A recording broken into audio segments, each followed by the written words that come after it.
Sandrine Meunier qui va nous rejoindre à présent, directrice générale de GRT Gaz. On parlait de féminisation justement dans ce monde du travail. Eh bien, Sandrine, elle a pris la direction de GRT Gaz en janvier dernier. Après 10 mois, comment est-ce que ça se passe? Bonjour. Bonjour. Eh bien, ça se passe très très bien. Je suis à la manœuvre pour relever les défis de la transition énergétique au sein de GRT Gaz, transformer nos métiers, changer nos modèles. Donc c'est une belle aventure que j'ai démarrée. Vous avez entamé votre transition énergétique chez GRT Gaz. Exactement, comment ça se tout passe? à fait. Alors la transition énergétique chez GRT Gaz, ça consiste finalement à remplacer les molécules carbonées, le gaz naturel, par des molécules renouvelables produites sur le territoire français, notamment par la filière agricole. Et donc on peut dire que ça passe très très bien puisqu'on a déjà actuellement à peu près dans nos réseaux de gaz, avec bien sûr les réseaux de distribution, près de 12 TWh de biométhane dans nos réseaux. C'est à peu près l'équivalent de 2 réacteurs nucléaires, alors qu'on a commencé cette transition énergétique que depuis 10 ans. Dans 10 ans quand 10 même. ans, comme le on est sur des... Ouais, exactement. Est-ce que vous croyez en l'hydrogène, vous, c'est ça? Exactement. Alors il y a aussi effectivement tous les engagements sur l'augmentation de cette production de gaz renouvelable avec le traitement des déchets. Donc on y croit beaucoup. On travaille avec la filière déchets pour exploiter toute la valeur des déchets que, à date, on enfouit ou on envoie dans les pays lointains, ce qui n'est pas très vertueux.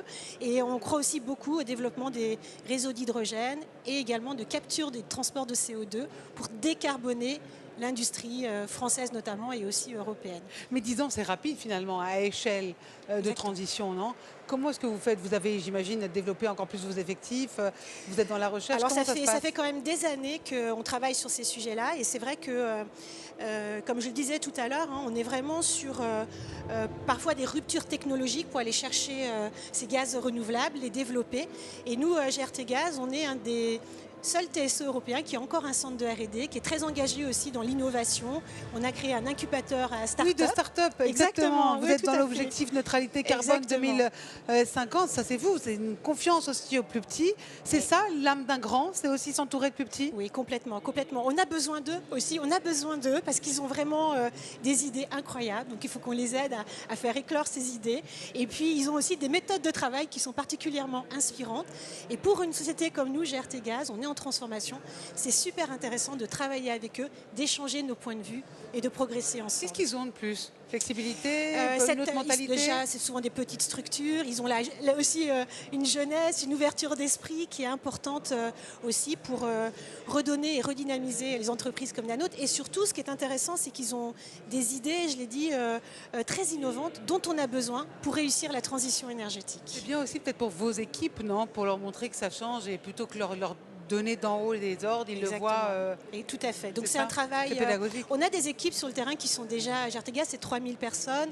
Après la moitié, c'est des équipes qui travaillent sur le terrain. Ce sont des gens déjà très très innovants. Et donc effectivement, il y a une espèce de symbiose entre ces startups qui arrivent avec leur côté jeune, dynamique, et puis nos équipes aussi de GRT Gaz qui sont très très ouverts à l'innovation.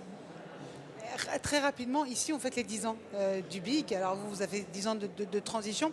S'il fallait se projeter, parler de progrès justement, comment on se verrait dans 10 ans? Alors comment on se verrait dans 10 ans? Alors très clairement, nous, GRT Gaz, on se projette déjà beaucoup dans cette transition énergétique. Oui, parce que vous êtes à 2050, ce chemin, déjà, exactement, voilà. Ce chemin vers la neutralité carbone en 2050. Donc clairement, si on se projette dans 10 ans, pour nous, c'est d'être dans les points de passage nécessaires pour qu'en 2050, il y ait 100% des gaz renouvelables qui soient transportés dans nos réseaux, que tous les usages finalement avec les gaz deviennent renouvelables et que les gaz qu'on utilise soient bas carbone. La France va assez vite?